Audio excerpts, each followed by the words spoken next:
ఓం శ్రీ గురుభ్యో నమః. హరి ఓం. శాంతం పద్మాసనస్థం శశిధరమకుటం పంచవక్త్రం త్రినేత్రం శూలం వజ్రం చ ఖడ్గం పరశుమభయదం దక్షిణభాగే వహంతం నాగం పాశం చ ఘంటాం ప్రళయహుతవహం అంకుశం వామభాగే నానాలంకారయుక్తం స్ఫటికమణిమిభం పార్వతీశం నమామి. అందరికీ నమస్కారం. మే నెలలో 15వ తేదీ అంటే ప్రతిసారి మనకి నేను పండగల విశిష్టత, ఏ రాశివారు ప్రత్యేకంగా ఆయా పండగలలో పాలు పంచుకోవడం, అర్చన లాంటివి చేయడం విశేషంగా చెప్తూ ఉంటాను నేను. అందుకనే మన ఛానల్ని 10 మంది చేత సబ్స్క్రైబ్ చేయించే బాధ్యత కూడా మీరు తీసుకోవాలి. ఎందుకంటే అనవసరమైనటువంటి ఊకదంపుడు ఉపన్యాసం కాకుండా శాస్త్రబద్ధమైనటువంటి విషయాలు మాత్రమే చెప్పగలిగేటువంటి ఏకైక ఛానల్ మన ఛానల్స్ మాత్రమే. కాబట్టి మీరందరూ కూడా దయచేసి మన ఛానల్స్ సబ్స్క్రైబ్ చేయాలి, ఆ పేజ్ని ఫాలో అవ్వాలి. ఫేస్బుక్లో కానీ వెబ్సైట్లో కూడా మీ యొక్క విలువైనటువంటి కామెంట్ చేయాలి. తప్పకుండా మీ అందరి సహాయ సహకారాలు నాకు కావాలి. వెంటనే మీరు సబ్స్క్రైబ్ చేయించండి. మనకి ఈ నెల అంటే మే 15వ తేదీ శుక్రవారం రోజున మనకి మాస శివరాత్రి, మహాశివరాత్రి లాంటిదే మాస శివరాత్రి కూడా. కాబట్టి ప్రతి మాసంలో అమావాస్యకు ముందుగా వచ్చేటువంటిది అంటే బహుళ చతుర్దశి రోజున వచ్చేటువంటిదే మనకి మాస శివరాత్రి. ఆ రోజు కూడా మనం నక్తముగా ఉండాలి, జాగరణ చేయాలి, అభిషేకాదులు చేయాలి. చేసినప్పుడే మంచి ప్రయోజనాన్ని పొందుకుంటాం, భగవంతునికి అనుగ్రహాన్ని పొందుకోవడం విశేషంగా ఉంటుంది. ఐశ్వర్యం ఈశ్వరేచ్ఛ. కాబట్టి ఈశ్వరుని పూజిస్తే ఐశ్వర్యము నీ సొంతం. కాబట్టి ఈశ్వరుని ఎంతగా పూజించగలిగితే అంత మంచి ప్రయోజనాన్ని, వజ్ర వైఢూర్య ధనకనక వస్తువాహన ప్రాప్తి పొందుకోవచ్చును. ఇందులో సందేహం వలదు. మాస శివరాత్రి విశిష్టత ఏమిటి అని అడిగితే, శివారాధన చేయడం వల్ల మానసిక కృంగుబాటు నుంచి బయటపడతాం. అద్భుతమైనటువంటి ఒక పరిపక్వత, చైతన్య స్థితి పొందుకునే అవకాశం. ఇది నా వల్ల అవుతుంది, ఈ పని నేను చెయ్యగలను అనేటువంటి సంకల్పం, దృఢ సంకల్పం ఏర్పడుతుంది. అయితే ఇక్కడ చాలామంది ఏ సమయంలో పూజ చేయాలంటారు. నువ్వు ఏ సమయంలోనే పూజ చేయి అని ప్రశాంతంగా ఉంటాడు, ప్రసన్నుడవుతాడు. లింగోద్భవ కాలంలో పూజ చేయడం వల్ల విశేషమైనటువంటి ఫలితాన్ని పొందుకుంటాం. లింగోద్భవ కాలం ఇప్పుడు అర్ధరాత్రి మనకి నిశిరాత్రిలో, అంటే అర్ధరాత్రి మనకి 12:50 కానీ 1 గంట సమయంలో కానీ నిశిరాత్రి అవుతుంది. ఆ సమయంలో మనం చేయాలి. ఎందుకంటే వైశాఖ మాసం కదా, గ్రీష్మ ఋతువు, సంధ్యవేళ లేటుగా అవుతుంది. కానీ నిశిరాత్రి కూడా కాంత ఆలస్యం అవుతుంది. కాబట్టి 1 గంట ప్రాంతంలో మీరు అభిషేకం చేసుకుంటే తప్పగా ఆ శివయ్య అనుగ్రహాన్ని పొందుకోవచ్చు. ఆ లింగం మీద మనం పోసేటువంటి జలము, పంచామృతములు అద్భుతమైనటువంటి ఆనందాన్ని కలిగిస్తాయి. ఏదో ఎవడో చెప్పాడు ఇది వేస్ట్ అవుతుందని చెప్పేసి అనక్కర్లా. మనకి వాళ్ళ మతాల గురించి వాళ్ళు చెప్పుకొని చెప్పండి. మన అవసరంగా వేస్ట్ గురించి, వేస్ట్ ఫెలోలు వేస్ట్గా మాట్లాడొద్దు. మనకి ది బెస్ట్గా ఉన్నాం మనం, కాబట్టి దాని గురించి వేస్ట్ మాటలు వినకండి. అనవసరం టైం వేస్ట్. స్వామివారి యొక్క ప్రీతి పొందడానికి, దారిద్ర్యం నుంచి బయటపడడానికి, మానసిక చైతన్యానికి, అన్యోన్య దాంపత్యానికి, అభిషేక ప్రియుడైనటువంటి ఆ సదాశివుడిని మనం పూజించడం వల్ల తప్పకుండా మనం అనుకున్నటువంటి ప్రయోజనం కలుగుతుంది. ఇక జన్మజాతకంలో కొన్ని దోషాలు ఉంటాయి. అష్టమ దోషమో, సప్తమ దోషమో, కళత్ర దోషమో, కుజదోషమో, ధరణ దోషమో, ఇలాంటివన్నీ అనేకం మనకు ఉంటాయి. ఇటువంటి అనేకమైనటువంటి వాటి నుంచి బయటపడడానికి తప్పకుండా మనం ఈ సదాశివుణ్ణి మనం పూజించాలి. భస్మాంగధరుడు, నాగయజ్ఞోపవిధరుడు, నాగాలంకార విభూషితుడు అయినటువంటి ఆ భగవంతుని మనం సేవించే ప్రయత్నాన్ని చేస్తే తప్పకుండా మనకి దారిద్ర్య దహనం జరుగుతుంది. శుభమైనటువంటి ధనయోగ ప్రాప్తి ఉంటుంది. మనకి ఈ గ్రహగతుల్ని బట్టి చూస్తే వృషభ రాశి వారికి ఈ రాశిలో గ్రహ సంచారం అనుకూలంగా ఉంది. కాబట్టి తప్పకుండా మేము అనుకున్నది సాధించిన అవకాశం. ఈ వృషభ రాశి వారు తేనెతో అభిషేకం చేయండి. పుట్ట తేనెతో స్వామివారిని అభిషేకం చేయడం వల్ల ధనలాభం, వృత్తిలో పురోగతి పొందుకునే అవకాశం ఉంటుంది.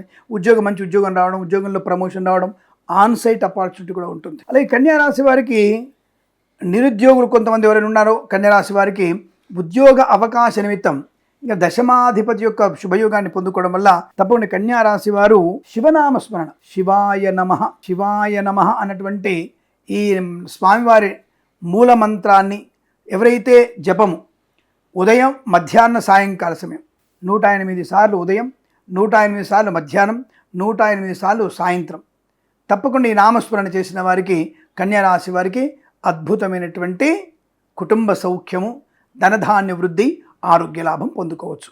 ధనుసు రాశి వారికి కొన్ని సమస్యలు ఉన్నాయి. ధనుసు రాశి వారికి సమస్యలు, విద్యా సమస్య, ఉద్యోగ సమస్య. ముఖ్యంగా వీరికి ఉన్న సమస్య ఏంటంటే ఏ పని మొదలుపెట్టినా మధ్యలో అర్ధాంతరంగా ఆగిపోవడం. ఆ సమస్యలు వీరికి ఎక్కువగా ఉన్నాయి. అలాగే అందుకని వీరికి ఎంతకుముందు ఎప్పుడో చేసినటువంటి చిన్న చిన్న పొరపాట్లు, తప్పులు, అప్పులు ఉంటాయి కదా, అవి పరిష్కారం అవ్వడానికి తప్పకుండా ఈ రాశి వారు దాదాపుగా చామంతి పువ్వులతో, లేదా మనకి చెట్లకి పసుపు రంగు పూలు దొరుకుతాయి, ఒక రకంగా గులాబీలు కూడా దొరుకుతున్నాయి, ఈ పసుపు రంగు పుష్పాలతో పూజ చేసిన వారికి అనుకూలవంతమైన శుభయోగ ప్రాప్తి ఉంటుంది. వారికి ఆగిపోయిన పనులు, పాత బాకీలు వసూలు అవ్వడానికి ధనుస్సు రాశి వారికి అవకాశం బలంగా ఉంటుంది. ఈ రాశి వారికి ఉత్తమ ఫలితాన్ని పొందుకునేటువంటి సూచనలు కనబడుతున్నాయి. ఇక మధ్యమ ఫలితాలైనటువంటి కొన్ని రాశులు ఉన్నాయి. మధ్యమ ఫలితాలైనటువంటి రాశులు కొన్ని ఉన్నాయి. మేషము, వృశ్చికం. ముఖ్యంగా వీరికి కోపం తగ్గాలి బాగా. అనవసరమైనటువంటి కోపం వల్ల వీరికి ప్రమాదాలు ఎక్కువగా ఉంటాయి.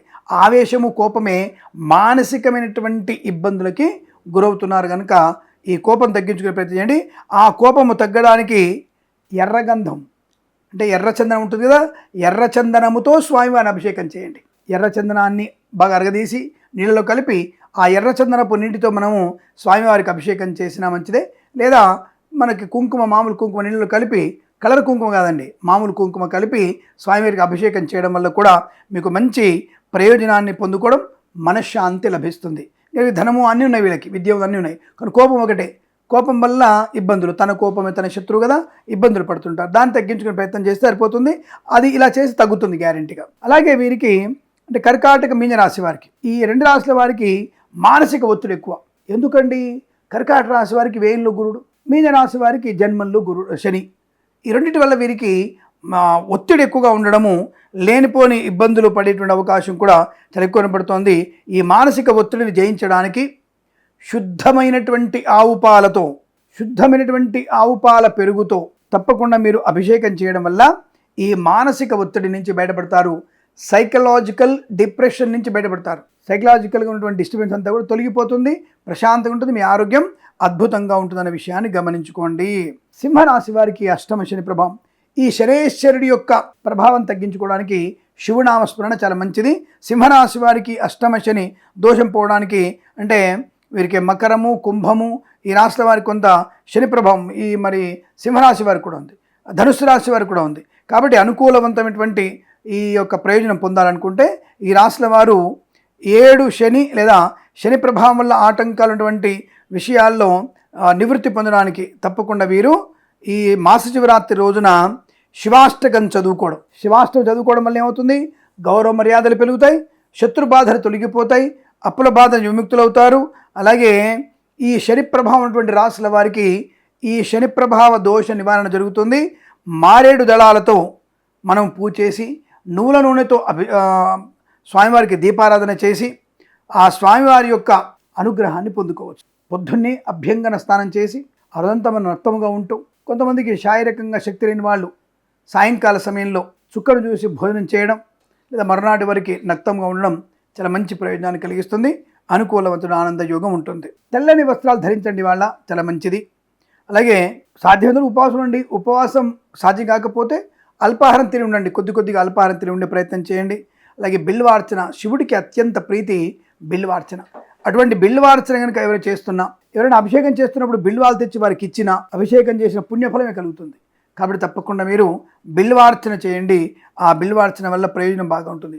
అలాగే మరి ఈ పూజ ఎప్పుడు చేయాలి? లింగోద్భవకాలు చేసుకోవచ్చు. ఉదయం సాయంత్రం వరకు శివనామస్మరణ చేస్తూ శివాష్టకాలు చదువుకుంటూ ప్రదోష కాలంలో ఈ పూజ చేయండి, అభిషేకాలు చేయండి. ఒక రకంగా ఇక్కడ పార్థివలింగానికి కనుక మనం అభిషేకం చేస్తే విశేషమైనటువంటి శివానుగ్రహం పొందుకోవచ్చు. ఇంట్లో ఉన్నటువంటి ఈతి బాధలు, ఇంట్లో ఉన్నటువంటి గొడవలు, చికాకులు, మిత్రుల వల్ల వచ్చే నష్టాల్ని, చదువు విషయంలో మంచి ఉన్నత స్థానాన్ని పొందుకునేటువంటి అవకాశాలు బలంగా ఉంటాయి. ఈ విషయాన్ని గమనించుకుంటూ శివారాధన చేయడం వల్ల ఎప్పుడు మే 15వ తేదీ ఆ శివానుగ్రహాన్ని పొందుకోవడం, శివుని యొక్క నామస్మరణ చేస్తున్న వారికి, అభిషేకం చేస్తున్న వారికి తప్పకుండా ఆ భగవంతుడి యొక్క అనుగ్రహాన్ని పొందుకునే అవకాశం ఉంటుంది. తప్పకుండా ఈ మాస శివరాత్రి రోజున విష్ణు సహస్రనామ పారాయణం చేస్తే కూడా శివుడికి అత్యంత ప్రీతి. కాబట్టి ఎవరైనా సరే విష్ణు సహస్రనామ పారాయణం కూడా చేసి తరించాలని, ఆ భగవంతుడి బోళాశంకరుడి యొక్క సంపూర్ణ అనుగ్రహాన్ని పొందాలని కోరుకుంటూ సర్వేజన సుఖినో భవంతు. ప్రేమతో మీ కిరణ్ శర్మ.